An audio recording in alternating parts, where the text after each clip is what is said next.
As hundreds of thousands of Americans got hooked on opioids, one family, the Sacklers, raked in billions of dollars from their suffering.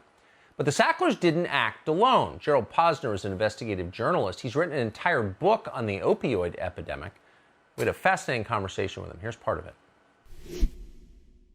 2007, Purdue had to plead guilty to felony misbranding, misrepresenting the drug as not addictive enough and too safe and everything else. $600 million fines, $34 million paid by the top 3 executives.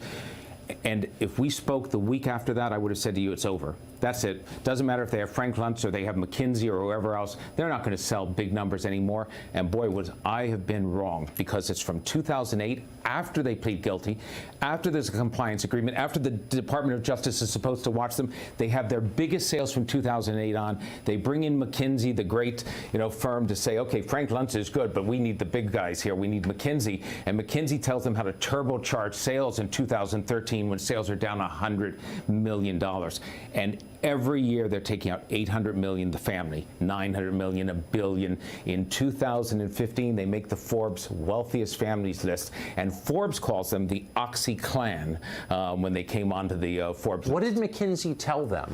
McKinsey told them, this is fantastic, you need to increase the sales representatives who are going out, the detail team, those who are selling the drugs directly to the doctors, convincing them to do it, by 20%. Make them make more visits. And don't have them waste their time on the low prescribing doctors, because that's not really worth it. Go just for the high prescribing doctors. To the pill mills. Yeah, go to the ones who are sending out a lot of pills. Well, I think a lot of people who first read about this story 20 years ago said to themselves, well, that's really sad. People are dying of drug abuse. In their hand, addicts OD.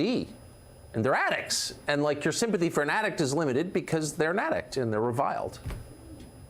My mind was changed when I read the numbers.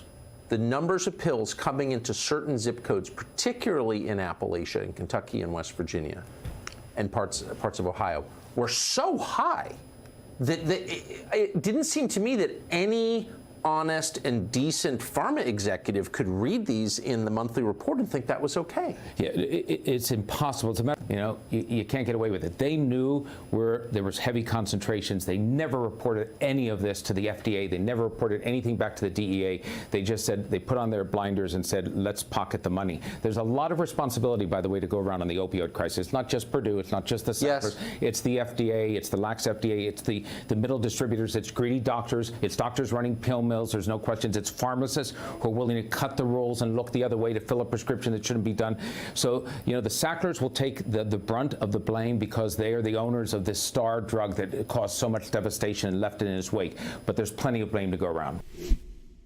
Hey, Sean Hannity here. Hey, click here to subscribe to Fox News YouTube page and catch our hottest interviews and most compelling analysis. You will not get it anywhere else.